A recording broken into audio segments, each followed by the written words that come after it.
This is Gabriel Gonzalez for Cage Side Press here with new Bellator lightweight AJ the Mercenary McKee ahead of his lightweight debut against Spike Carlyle. AJ, so let's just talk about this. Moving up, you get to have a little more food, you get to work out and keep the weight on as opposed to lose it. How are you feeling? Man, great. Life is amazing, you know. I go into practice with a smile on my face every day.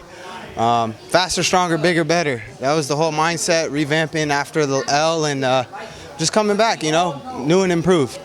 Now, I think fans who followed you, they know who AJ McKee is. Styling, profiling, could do everything out there. After that last fight, and you talked about it with Ariel Helwani, just been through a lot. Where is AJ McKee at now in terms of being back to that guy who took everyone down to win that tournament? Man, reincarnation. It's about to be a rebirth in this mug. And like I said, faster, stronger, bigger, better. The resurrection it is here. And I've been brought back at a bigger, better, faster, stronger weight. So for me, it's, you know, I'm looking forward to getting back to finishing people. You know, just bored. You get bored. I guess what helped then? What was the process in the gym? Was it just working out? Was it just having to live with the fact that they put that L on the record? What kind of brought that picture back into focus to get you back to that guy? I would say just realize, man, I'm undefeated in life. You can't hold me down. You know, regardless how many times you get knocked down, you got to get back up. You got to keep walking, keep walking. You may fall 2 or 3, 4, 5, 6, 7 times, but how many times are you going to get up? That's the key. So I'm always undefeated, man. I'm undefeated in life. A number on my record is nothing, but I promise you there won't be another one. There won't be many. That's the thing, though, man. You can't leave it to the judges. I wish it would have been at my expense. You know what I mean? That's a favorite quote by 50 Cent. I don't mind losing.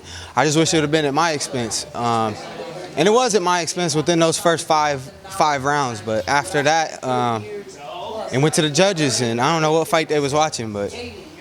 Now, I know they said don't count the chickens before they hatch, but AJ McKee at 55, I'm seeing Khabib's cousin out there, the hype that would be around, family versus family and everything going on. Obviously, the Pitbulls, both of them are always out there for you. Just what does 55 look like for AJ McKee when he looks deep into the crystal ball past Spike? Man, like I said, champ from day one. Champ. It don't matter who it is, who's in front of me. That's Khabib's cousin, but that ain't Khabib. So, 55s, man. Faster, stronger, bigger, better. If I can't be undefeated, no one can. That's the way I feel about it. Do you still do a lot of thinking about Bellator being the only house? Or obviously there's a big world of MMA out there. I'm not going to say all the names, but is that still something that's on the horizon? I plead the fifth. I love Bellator, man. Bellator, my home. We've been putting on great shows. It's been 19 fights. They've worked with me since day one, man. It ain't been an easy journey, you know. I know I'm hard-headed. I know I got a hard head, make a soft ass. They've worked diligently by my dad's side and just building me into the young superstar and the athlete that I am. So I appreciate Bellator beyond words, man, honestly. Finally, and I gotta just break the fourth wall, I've been listening to your father talk about how you doing weed is what it cost you the belt for the last 20 minutes. What is your response? No more. I don't smoke weed no more, man. Big doinks. Big doinks. Nah, I don't smoke weed no more, so. Yeah. Did you before the last fight? And honestly, did you feel like it took a little bit of that edge that might have helped? I mean, I did smoke weed before the last fight, but I did stop before the last fight. So it's like, I don't think the weed was the factor of it, but I definitely feel like there was a message to be gained from that L, and it was, hey, stop smoking, damn it. Because I ain't gonna lie, I don't know how he knew, but I made some promises that I shouldn't have broke. But the man upstairs, and he does see all, doesn't he? He sees all, that's for damn sure. And that's why I think it was bigger. It was a bigger picture, man. It was bigger than what anybody else was doing to me, but what I was doing to myself. And that's where the L came from, you know what I mean? That's why I had to be able to look myself in the mirror, self-reflect, and be like, look, bro, you know what your problem is. You know what's going on in your life. You're the best fighter in the world.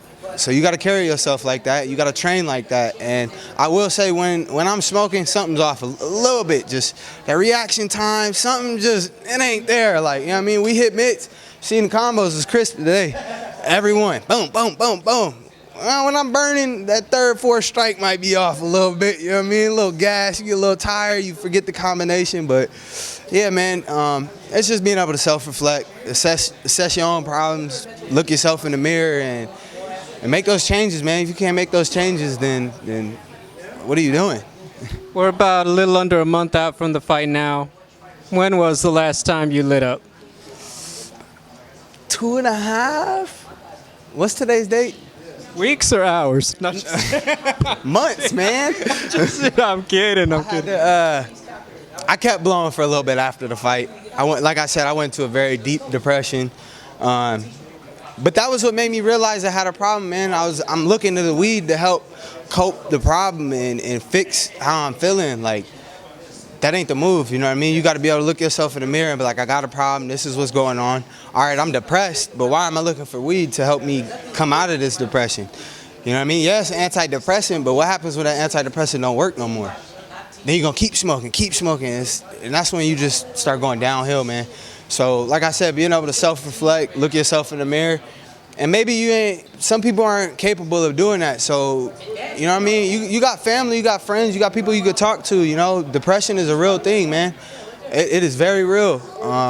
So just anybody out there suffering from depression or anything, man, mental illnesses, like just know you got family, know you got friends, people out there that care about you and they want to see you succeed in life. So just reach out, man. You know, I'm a very introvert person, so for me, reaching out, I feel like I'm making myself vulnerable. So I went through this whole depression thing by myself. You know, my little brother sat there and watched me. My 16-year-old brother, he sat there and watched me in the house, just sit there, wouldn't do anything. And I wouldn't talk to him about it, but he knew what was going on. You know what I mean? So I don't know. I'm big on just bouncing back. You know what I mean? I like to go through things. You know what I mean? If you get through it, you know you can just prevail, man. You can get through it. So. Some people just ain't got the mental strength like that. So, like I said, just make sure you know you got friends, you got family, people that care about you, man, and make that phone call, man. If you're really going through it, make that phone call, bro. Just call somebody that you know is going to have your back. I got a couple friends I know, no matter what time of the hour it is, man, they going to pick up. Have you been better about making those calls since you've been through everything? Nah, man, I'm on punish mode. I'm on punish mode. I'm trying to hurt people. So you can't be telling me that, AJ. AJ, are you doing better? Yeah, definitely. I would say it's being able to talk to people about it, you know what I mean? Just because I know what I experienced, I know what I went through, so that's kind of me exposing how I was, you know what I mean? Exposing the vulnerability and the hurt. In that moment, I'm not going to go talk to anybody about it because I'm soft and I'm a lover, but at the same time, it turns to pain, and that pain is what fuels me. So once I got through it, I'm able to kind of speak upon it and help others, you know what I mean? And that's a big point, that's a big key where I want to just kind of let people know, man, you're not in this fight alone. Well, AJ, certainly it's good to hear that you're doing well. Certainly looking forward to seeing you at 155 in your backyard. We know it's going to be a great show. Ladies and gentlemen, AJ McKee, Spike Carlyle, October 1st in Long Beach for Bellator. You guys are not going to want to miss it. Bang, bang.